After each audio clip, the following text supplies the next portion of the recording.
Quick question, Warriors fans. How do you guys feel about Draymond Green being involved in reconstructing the Warriors roster? I don't know about you guys, but I feel like change is coming in a big way. But while we're on the topic of Draymond, 5 seconds remaining. Curry makes his move. Honestly, guys, I still can't believe this happened. The season is on the line right here. Go make a play. Yeah, look, we gotta discuss this play, this video. Moves, finds Green.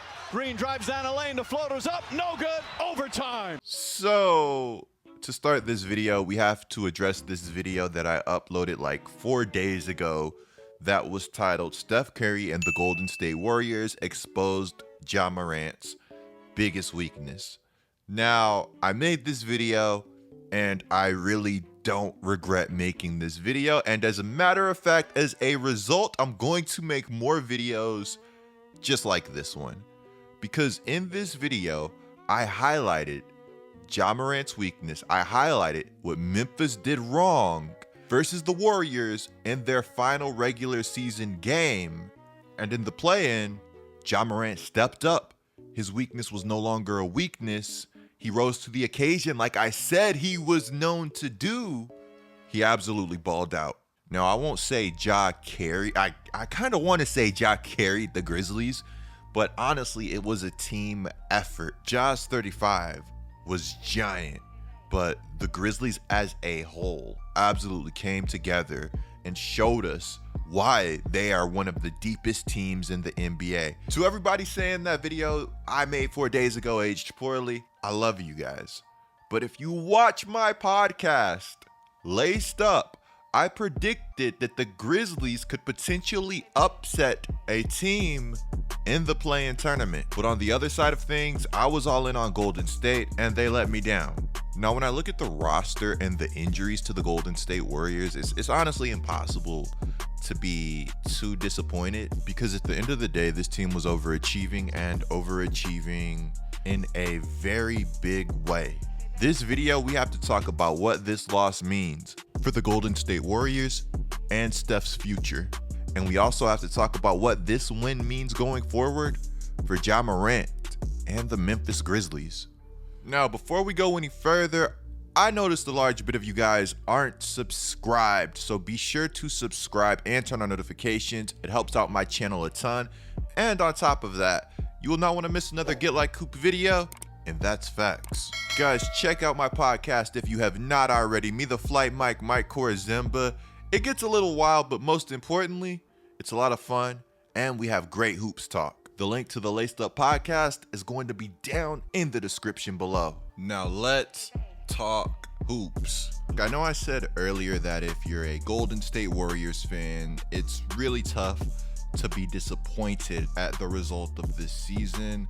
But at the same time, I would definitely understand why you would be disappointed. Stephen Curry is hands down one of the greatest players to ever play the game. When Stephen Curry is playing basketball, the game of basketball is winning. The NBA is winning. NBA fans are winning. There's no way around it. I truly feel like a lot of people don't appreciate the greatness that Stephen Curry has brought to the NBA. I've truly never seen anybody play like Stephen Curry in my life. And while we have seen perimeter players shoot from distance and do a lot of things that Stephen Curry does, none of them, in my opinion, come close to how good Stephen Curry has consistently been. Now, this might sound dumb, but for this Warriors roster to not make the playoffs, hey, I completely understand a lot of injuries, a lot of questionable moves by Steve Kerr throughout the duration of the season. Sometimes everything doesn't come together, but for Stephen Curry to miss the playoffs, I'm disappointed. Curry put on one of the hardest carries that I've ever seen, and it was not enough. Now, before I go too far in on the Golden State Warriors, I want to talk about Ja Morant and the Memphis Grizzlies rising to the occasion, because this is something that honestly, this team went out and they fought for. As a Pelicans fan, I envy what's going on in Memphis right now. 38-34, this team steals the 8 seed. This team heads to the NBA playoffs. Ja Morant takes his game to a new level. They've got key contributors all over the roster.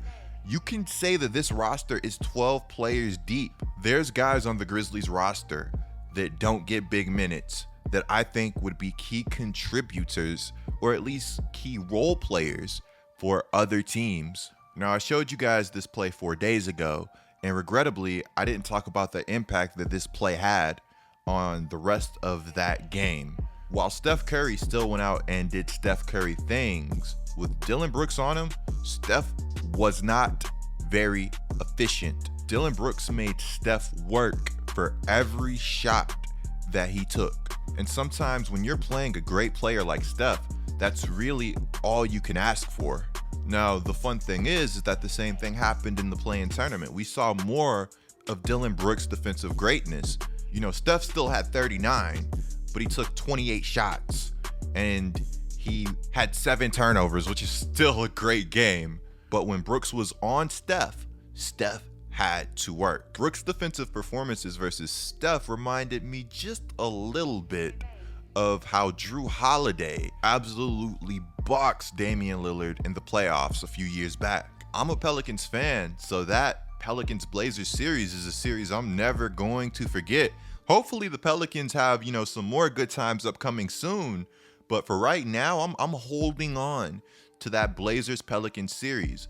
And while everybody gave Jrue the credit for clamping Damian Lillard, and rightfully so, it was a team effort. The Pelicans didn't guard Dame with just one guy.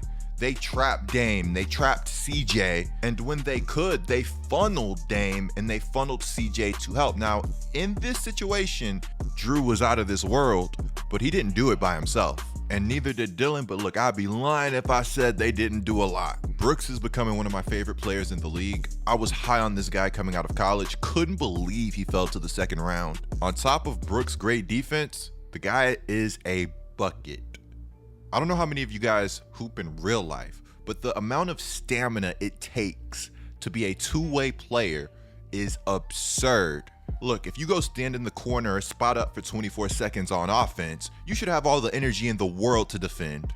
Now, if you're actually involved in the offense, creating offense, getting baskets, and then you're coming down on the other end, clamping like Jrue, like Dillon, like Jimmy, then you're a different breed. Now that we've talked Memphis, we have to talk Golden State. I really feel like Draymond didn't play his best game versus the Grizzlies, which is a compliment to Draymond because he had a triple-double, but he also had 6 turnovers, and this happened. 5 seconds remaining. Curry makes his moves, finds Green. Green drives down a lane, the floater's up, no good, overtime. There's been too many Warriors games where I've seen teams just simply show no respect to Draymond Green on the offensive side of the basketball. Right here, if Draymond just attacks, I think at worst he's getting fouled. If he pulls up for a short jumper, I think he has a decent chance to make that short jumper. Now, Draymond is sub 30 from the three-point line, but he's an 80% free throw shooter. If I'm shooting 80% from the free throw line, there's no way that I'm going to let teams paint sit me. Now, to be fair, without Draymond, the Warriors aren't even in this situation. Dre's carried a large load this whole season. But with that being said, when I saw how open he was, that was just a play that I expected him to make. When I saw the result of Draymond's take, everything started to make sense. Versus the Lakers in a clutch moment when Curry was obviously double teamed and hunting a three, Curry kind of looked off Draymond. Hindsight is obviously 2020, but do you guys feel like Curry should have made this pass to Draymond? I have to give it to Steph. He's a real one. On his way home from the Grizzlies-Warriors game, he got on IG Live and he delivered a very telling message to all Warriors fans. What we accomplished go without some true appreciation. So everybody who rocked with us the whole year, everybody who's been with us since 09 when I got here, I appreciate every single one of y'all because we couldn't do it without y'all. I know it's been crazy with all the COVID protocols and stuff. Y'all haven't been able to come to games. Feel so distant from all the fans. But I hear, read, see everything. And I know how much love we got out there for myself and my team. And I appreciate that because that fuels me, that makes me go. And everything that I was able to do this year, I had to really dig deep, but I had so much fun, like a new scenario, new challenge, new everything, and trying to figure it out. So it's a hell of a year. It's a hell of a year. That's why I got a smile on my face. God is good. Blessed to play this game. Blessed to be healthy. Blessed to learn new things about myself, about my team, about the whole organization. And trust, we'll be back. You know that. You know that. Bars. I can't wait. I can't wait. All this is doing is just going to expedite the work that we put in on the off season to come back with all flamethrowers. It's going to be amazing. But we got to patiently wait. So I just want to tell everybody, I appreciate y'all. From the bottom of my heart, I appreciate everybody who it didn't take this year to turn y'all into believers in what I'm about and what my team is about. That's it. Now, I didn't show you guys the whole live, but I did watch the whole thing. And some notes I had from the live were that he shouted out Ja, he shouted out Draymond, and he also wore a James Wiseman jersey. Now, Wiseman's going to be a talking point all offseason because if the Warriors were to trade him, they could get immediate help. But on the other side of things, Klay's coming back. If Klay comes back balling and Wiseman takes that second-year leap, I could easily see the Warriors being a top 5, a top 4 seed in the Western Conference. You add that with the fact that this draft is going to be really deep. There's a legit shot that the Warriors have 2 lottery picks in it. And this goes without saying, but lottery picks in this draft are going to get you more on the trade market than usual if you do decide to trade picks. So Warriors fans, don't worry about all that Steph to the Lakers talk. Steph and Bron would be fun, but in the long run, I think you guys are going to be just fine. Steph's IG Live has told me all that I need to know and much, much more. Also, at least at this very moment, I'm proud of the Warriors for sticking by Wiseman. This guy's talent is off the charts. This guy's essentially fresh out of high school. Everybody that's already started to trash him, just give him some time. Oh yeah, and while Steph not getting into the playoffs obviously sucks, I'm glad Ja Morant is getting his time to shine. Dude is special. Also, don't be shocked if a Steph extension doesn't take place this offseason. I'm pretty sure he's going to be eligible for a bigger contract if he just waits. Also, he'll maintain his leverage, which is big. Clicking the video on the screen right now is a great way to support my channel. I'm Get Like Coop, bringing you guys the scoop until our next video.